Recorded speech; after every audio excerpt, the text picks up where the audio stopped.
नमस्कार दोस्तों, मैं अमिता स्वागत करती हूँ आप सबका हमारे channel the mystical beyond science में।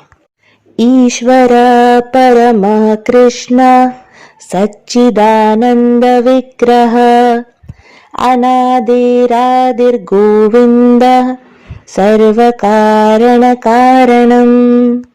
अर्थात श्री कृष्ण परम ईश्वर हैं तथा सच्चिदानंद हैं।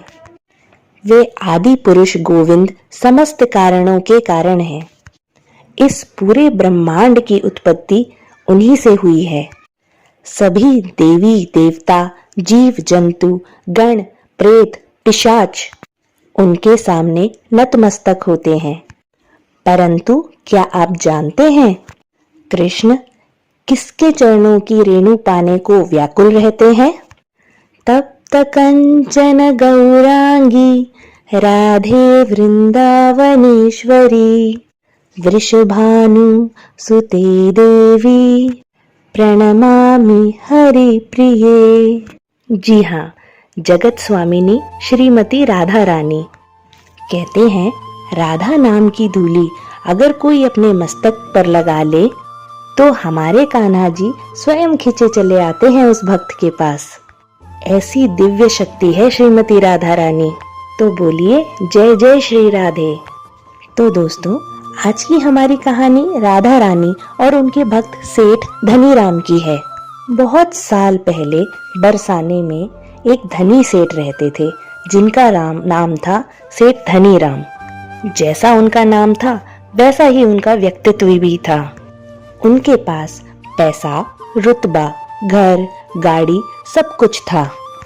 भगवान की कृपा से उनके पास 3 होनहार और संस्कारी बेटे भी थे। इतना सब होने के बाद भी सेठ के मन में एक कमी, एक उदासी हमेशा रहती। उनके जीवन में कमी थी तो एक पुत्री की। वह हमेशा कहते कि काश मेरी कोई बिटिया होती, मैं उसे बहुत दुलार करता, उसके बाल बनाता, उसके लिए छोटी छोटी पाजेब लाता, उसके लिए छोटी छोटी लाल रंग की चूड़ियां लाता। जब भी मैं दुकान से लौटता मेरी बिटिया बाबा बाबा कह मेरे पास दौड़ी चली आती, मुझे पानी का गिलास पकड़ाती, उसे गुड्डा गुड़िया लाने की जिद करती, तीज त्योहार पर मेला देखने जाने की जिद करती। वाह, कितना संतोष भरा होता वो जीवन। अब कुछ वर्ष बीत गए, सेठानी का देहांत हो गया और बेटों की भी शादी हो गई। तीनों बेटे अपनी घर गृहस्थी और व्यापार कारोबार में व्यस्त हो गए। अब सेठ जी बिल्कुल अकेले पड़ गए। घर से दुकान और दुकान से घर। एक दिन सेठ जी बाजार गए अपने बच्चों के लिए कुछ खरीदने। वहां उन्होंने एक दुकान पर राधा रानी के बाल स्वरूप की एक मूर्ति देखी। बाल राधा रानी की वो मूर्त इतनी सुंदर थी कि सेठ जी उसे खरीदे बिना ना रह पाए। वो राधा रानी की उस मूर्ति को अपने घर ले आए और बोला कि आज से तू ही मेरी लाली है, तू ही मेरी बिटिया है। वो हर समय हर जगह राधा रानी को अपने साथ ही रखते, अपने साथ ले जाते, उसे भोग लगाते, उसे खाना खिलाते, दुलार करते, उससे ही बातें करते, रात में उसे लोरी गाकर सुलाते। उनका यही नियम रोज का रहता। अब बस तीज का त्योहार आने को था। दुकान पे दिन भर भीड़ रहती। उन्हें बड़ा बुरा लगता कि वो अपनी लाली का ठीक से ध्यान नहीं रख पा रहे। तीज के पहले दिन वो अपनी लाली को बोले कि बिटिया, कल तो तीज है और भी ज्यादा भीड़ रहेगी दुकान पर। अगर तुझे साथ ले गया तो तू थक जाएगी सारा दिन। मुझे तुझसे बात करने का समय ही नहीं मिल पाएगा, ना मैं तुझे समय पे खाना खिला पाऊंगा। उससे अच्छा है कि कल तू घर पर ही रहना। मैं तेरी भाभीियों को कह दूंगा कि वो तुझे समय पे खाना खिला दें। अब अगले दिन लाला जी अपनी बिटिया को खूब लाड और दुलार कर कर अपने दुकान को निकल गए। दोपहर का समय था। उनके दुकान में बहुत भीड़ थी। तभी वहां पर एक चूड़ी वाली अम्मा आ गई और बोली, सेठ जी, इस बार तुमने मुझे ना बुलवाया। हर तीज पर तो सेठानी मुझे बुलवा लेती थी बहुओं को चूड़ियां पहनाने के लिए। सेठ जी बोले, ओ, मुझे पता नहीं था इन सब के बारे में। तुम एक काम करो, मेरे घर चली जाओ और तीनों बहुओं को चूड़ियां दे देना। और शाम को वापसी के समय मुझसे पैसे ले जाना। चूड़ी वाली अम्मा सेठ जी के घर गई और तीनों बहुओं को उनके उनके पसंद की चूड़ी दे दी।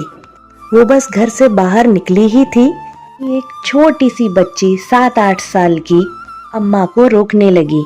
जब अम्मा ने बच्ची को देखा, उसकी तो आंखें ही चौंधिया गई। सुनहरा वर्ण, मृग समान नैन, गुलाब के पुष्पों जैसे अधर, चंद्रमा जैसी दमक, चंदन से भी ज्यादा मीठी सुगंध। अम्मा मन ही मन बोली, ये कोई परी है या कोई देवी? किसकी बच्ची है ये? कुछ देर तक अम्मा उस बच्ची की तरफ देखती रही। बच्ची ने उसे 2-3 बार पुकारा, अम्मा अम्मा। अरे अम्मा, तुम सुनती क्यों नहीं? मुझे चूड़ी पहननी है, पहनाओ ना मुझे चूड़ी।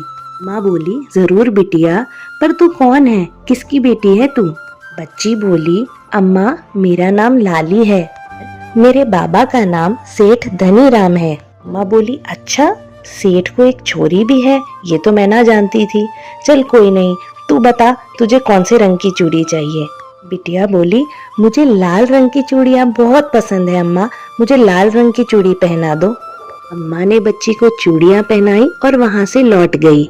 अम्मा शाम होते ही दुकान में पहुँच गई और सेठ जी को बोली, सेठ जी मेरा हिसाब कर दो, मैंने आपके घर की 4 लड़कियों को चूड़ियाँ पहना दी। सेठ जी बोले, 4 नहीं, 3 लड़कियों को चूड़ियाँ पहनाई होंगी तुमने। अम्मा बोली, नहीं नहीं सेठ जी, 4 को ही पहनाई थी। अब सेठ जी दिन भर के थके हारे एकदम से आग बबूला हो गए गुस्से में। बोले, तू पैसे कमाने के लिए झूठ बोलती है, जा, मैं तुझे 1 भी रुपया नहीं दूंगा, तू तो बहुत बड़ी ठग है। चूड़ी वाली अम्मा भी बहुत स्वाभिमानी थी, उन्हें बहुत बुरा लगा सेठ जी की बातों का। अम्मा बोली, सेठ जी मुझे ठग ना कहो, मुझे तुम्हारा 1 भी रुपया ना चाहिए और ना ही मैं कभी झूठ बोलती हूँ। सब बोलकर गुस्से में वो अपने घर को लौट गई और 1 भी रुपया ना लिया सेठ जी से। अब सेठ जी घर वापस आ गए।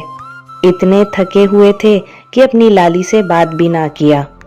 खाना खाया और वो सोने चले गए। रात को सपने में उनके एक छोटी सी बच्ची आई। बच्ची की सिर्फ परछाई उन्हें दिख रही थी। सेठ जी सपने में उस बच्ची से बोले कि तुम कौन हो? बच्ची बोली, बाबा वो चौथी चूड़ियाँ मैंने ली थी, अम्मा झूठ नहीं कह रही। बाबा तुम तो मुझे पहचान ही नहीं पाए, तुम तो भूल ही गए मुझे। सब बोलकर उस बच्ची की परछाई अदृश्य हो गई। सेठ जी एकदम सपने से उठे तो देखा सुबह हो चुकी थी। वो भागते दौड़ते उस चूड़ी वाली अम्मा के घर पहुंचे और अम्मा को बोले कि कौन थी वो चौथी लड़की जिसने तुमसे चूड़ियां पहनी?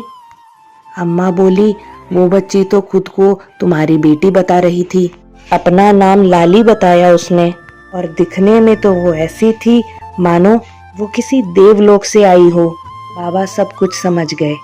वो जोर जोर से रोने लगे।